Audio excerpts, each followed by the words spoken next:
What's up, guys? Welcome back to Newswave. So later on today, Microsoft will be holding their Developer Direct presentation. It appears one game that they had not announced in that press release has leaked out a bit early, and we'll go over all of that here today.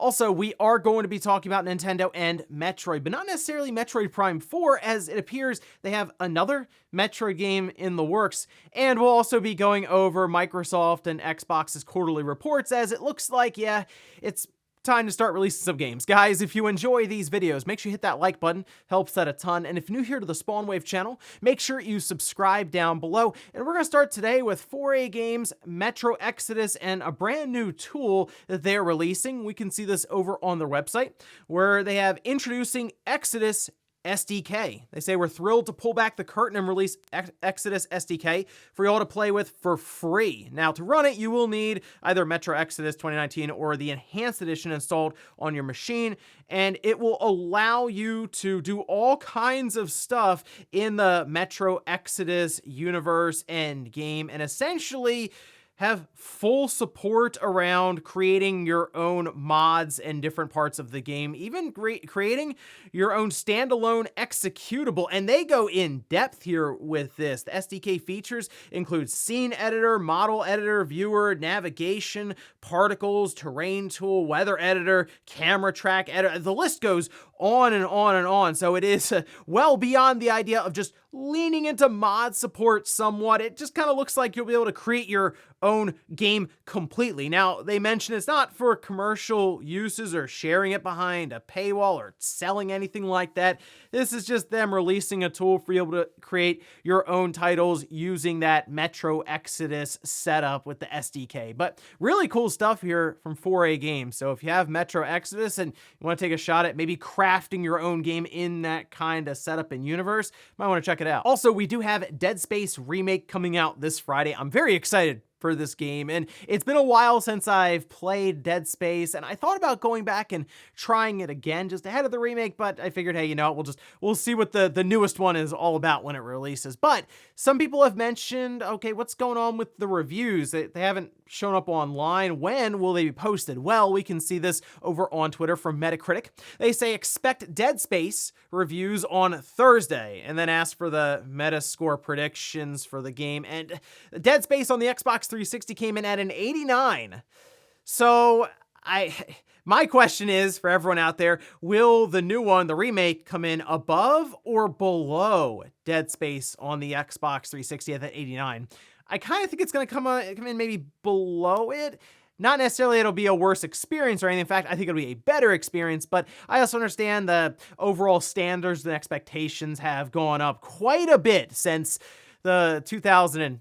But either way, I'm thinking like an 86 or an 87 maybe for Dead Space Remake, but I would love to be surprised and it just hits right out of the gate in the 90s. I guess we'll find out though in a couple of days. Oh, and do you remember Lord of the Rings Gollum when that game was announced and they shared screenshots? It was a big deal at the time because it was our first look at a PlayStation 5 game or just a next generation game. And then it got delayed, and then it got delayed again, and now we're trying to figure out when it's coming out. Well, we at least have a release window that was revealed to us the other day. We can see this posted up over on VGC, saying the Lord of the Rings Gollum has received that new launch window. It will be released between April and September of 2023. So this game being delayed as many times as it has been, the game didn't look that interesting to me anyway, but if you're really into Lord of the Rings and you would like to follow a game with Gollum as, I guess, the lead, sure, you'd be curious or at least interested enough in it to try it.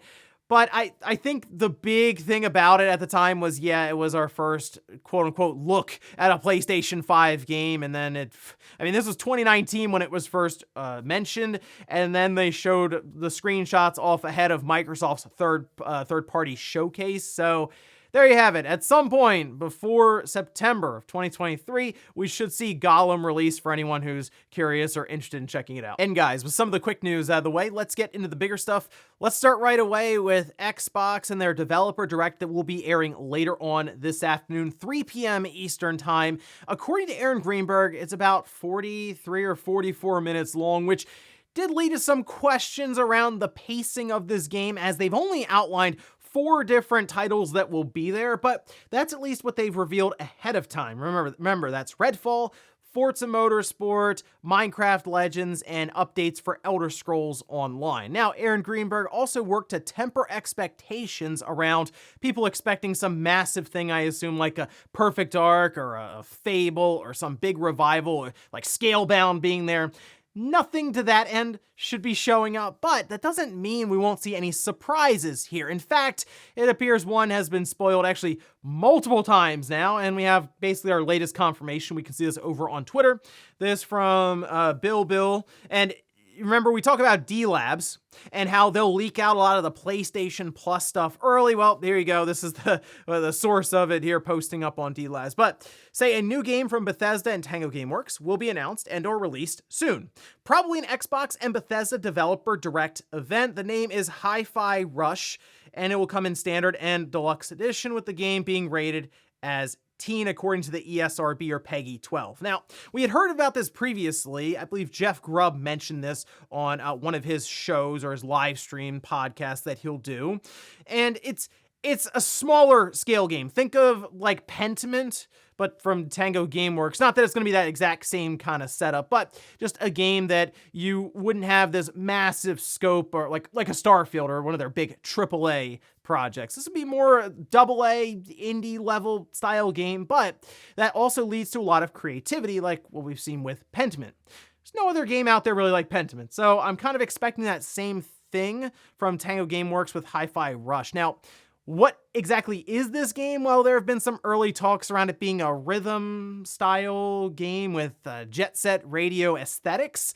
So again, probably a very unique title that will just work to bolster the Game Pass lineup when it comes to variety. Now, the other thing that's been mentioned a few times now, it's still in heavy rumor territory, is GoldenEye. I think it makes a ton of sense to just drop it here. We already know about it, and it would also allow Nintendo to actually release the Nintendo 64 game for January, since it's been a couple of months now since they've added anything to the N64 library for the paying customers when it comes to their subscription, and obviously add this into things like Rare Replay and Xbox Game Pass for Microsoft. So that's one of my big hopes here for the surprise. Otherwise, though, release dates, you need them. You gotta start dropping them for all these different titles. Redfall seems to be reconfirmed for that May 2nd date. Otherwise, though, Forza, Minecraft Legends definitely need some release dates around them. And then we have to eventually work towards showcasing Starfield at its separate event and putting a release date on that, because we're going to be going over the Xbox and Microsoft quarterly financial report later on in the show, and yeah, they definitely need to start dropping some games. Next up, let's talk about Nintendo and Metroid. Of course, there was a lot of excitement when they revealed Metroid Dread during their E3 presentation in 2021, and then released it months later in October. It was just good to see them get back to the 2D Metroid formula, and then we also knew that they would eventually release Metroid Prime 4, although we are still kind of waiting just to see that game at all. The most we have going right now is the PNG logo that they showed us forever ago on the Switch at another E3 presentation. But it appears that maybe they have another Metroid game in the works. And this started to make the rounds quite a bit yesterday, because the source behind it also kind of revealed Metroid Dread months before it was officially showcased by Nintendo, which we can see this posted up over on Twitter. This is from Nash Weedle, which, when translated, says, "What I like the most about this is now when I tell you 2D Mercury Steam, I guess is what that'd be, 2025, and I give you the wink face there." Basically, we'd be looking at something, once again, in line with Metroid Dread, a 2D Metroid game coming in 2025. Now, there's a few reasons I think this makes a ton of sense for Nintendo to do. One, Metroid Dread did very well for them. In fact, it's the best-selling game in the entire franchise, and yeah, that comes on the Switch with a massive install size now for Nintendo to sell games and software to. But also, Metroid is kind of on the upswing now just in general. It did well enough on the 3DS and certainly had a lot of people talking about Metroid Samus Returns, but now with Metroid Prime 4 and the anticipation continue to build there, they could technically do Metroid Dread in 2021, Metroid Prime 4 2024, I'm hoping, and then you go into 2025 with a cross-gen 2D Metroid game. Again, that makes a ton of sense. And a 2D Metroid game is one that would work well for cross-gen because you could still fit it onto the Switch. Metroid Dread, sure, it had some visual issues when it comes to aliasing. Like, that's just what the Switch has a hard time with in general. Like, they don't know what anti-aliasing is, or there's just not enough resources to be able to fit it in for a lot of these titles. So you could have all of that kind of stuff going on there, but also then showcase the newer hardware if we assume they're going to go to this Switch 2 or just more powerful Switch that has backwards compatibility. In 2025, you feel like you would have a pretty strong lineup of first-year games that would span the previous hardware and the newer hardware, in a 2D Metroid game, maybe even a Fusion remake would make a lot of sense for that spot. Now, the idea of them going back to Fusion, bringing it up and outfitting it kind of like they did with Samus Returns on the 3DS is just sort of a shot in the dark, a fun guess, if you will, because they could also just continue with a brand new game in the series with a 2D Metroid title for the newer system as well as the current Switch. But I guess we'll find out as we get closer to 2025. The one good thing here, though, is it seems like Nintendo is definitely pushing with Metroid more and more after we, of course, had Metroid Dread, and them even working to invest, let's face it, a ton of money to make sure Prime 4 eventually comes out. It's not cheap to go through that entire process of development, scrapping it, handing it to another studio, and then putting it in development for what's looking like 4 or 5 years. So if there's anything you take solace in as a Metroid fan, it looks like Nintendo definitely is not giving up on it. Next up, let's talk about Microsoft's Q2 earnings report. Now, this spans their holiday period, which is generally their busiest, and that's the case for any company that has consumer-facing products. But Microsoft, obviously, with the Xbox, their Surface tablets, Windows, cloud, they have a lot of stuff happening, but they also separate it all out so we can see how Xbox of this previous quarter did from the year prior. And, well, let's take a look. This makes it a bit easier with Benji Sales posting it up in kind of bullet points here.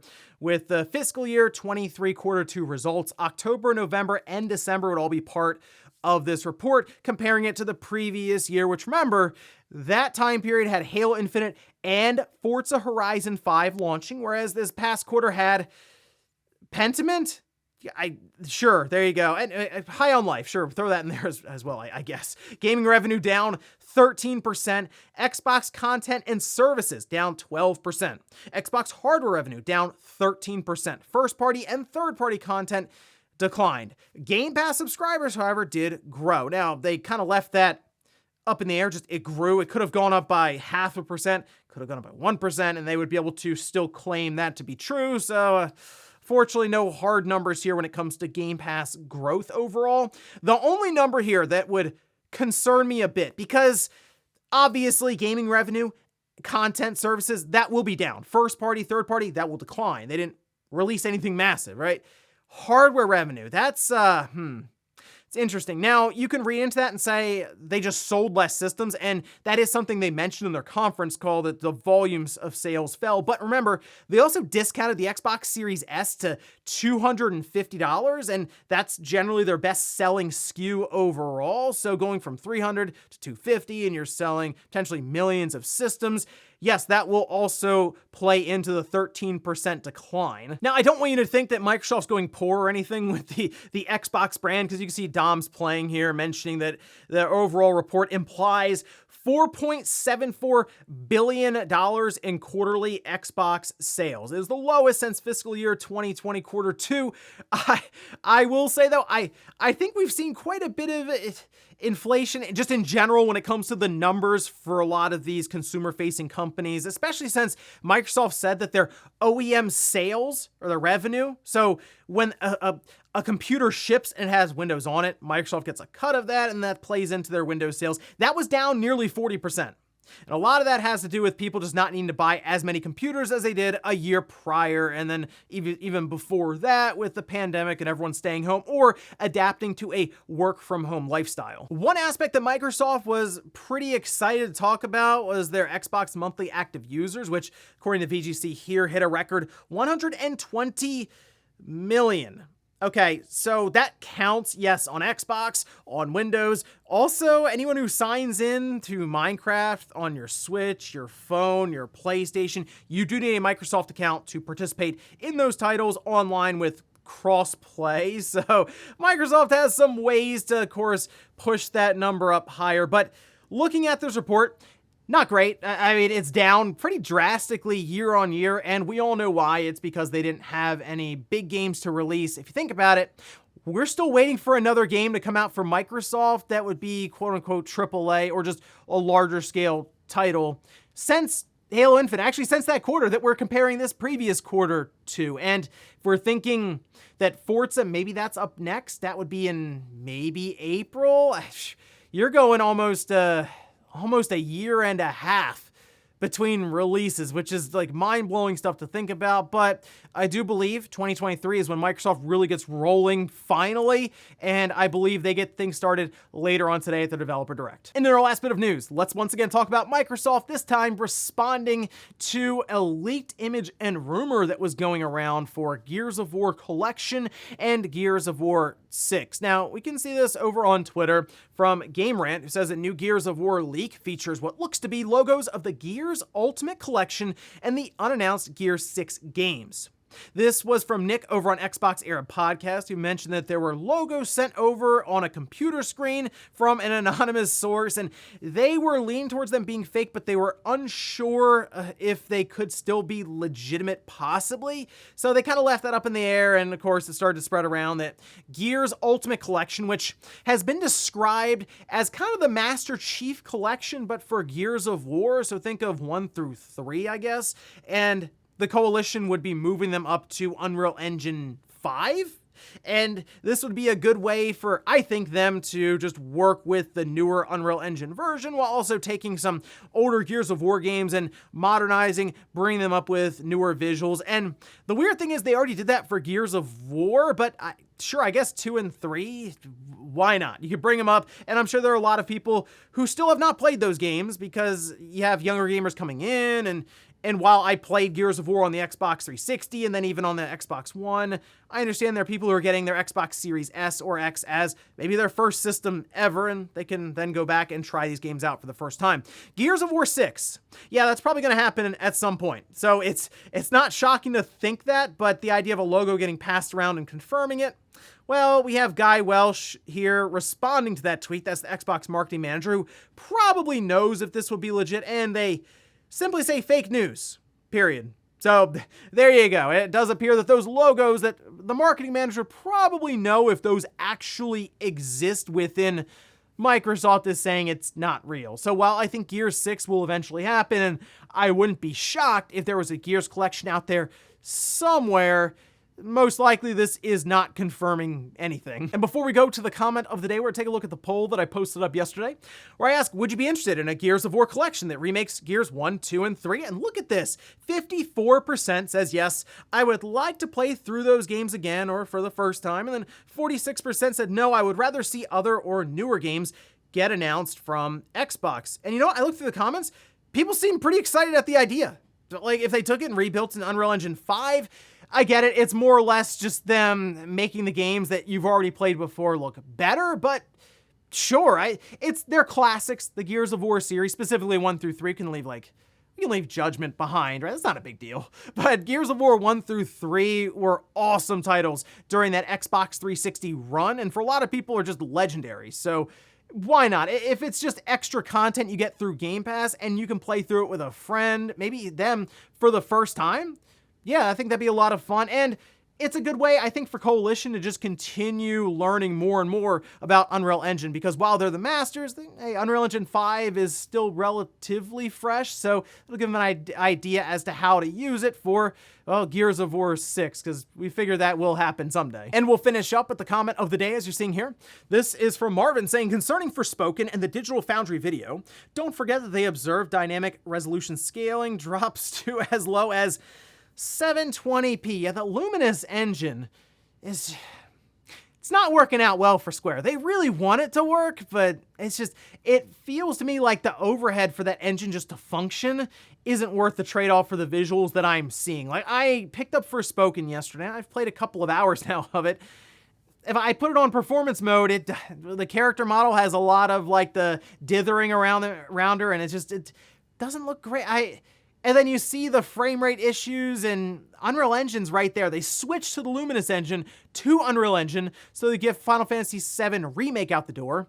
Final Fantasy 16 didn't want to touch Luminous engine after what happened with 15, so they're just trying to make it work, and it just does not seem to be, which is unfortunate. It's one of the big reasons still, I think, that Final Fantasy 15 never came to the Switch, because they just couldn't get the Luminous engine to run on the system at all. So that's just kind of where we are with this. It might be something that Square kind of has to leave in the past. I know it's expensive to develop an engine and tough to cut your losses on it, but it might be time. And ladies and gentlemen, that's going to do it here for Newswave. If you enjoyed this video, guys, hit that like button. If not, hit the dislike. Leave comments down below about everything we talked about here today. There's potentially another 2D Metroid game in 2025. Would you like to see a brand new one, or maybe even a remake of Fusion to follow up Metroid Prime 4? And then also about Microsoft not having a great quarter for Xbox, but can they get things back on track starting today with their Developer Direct for 2023? Thanks guys for watching, and I'll see you next time.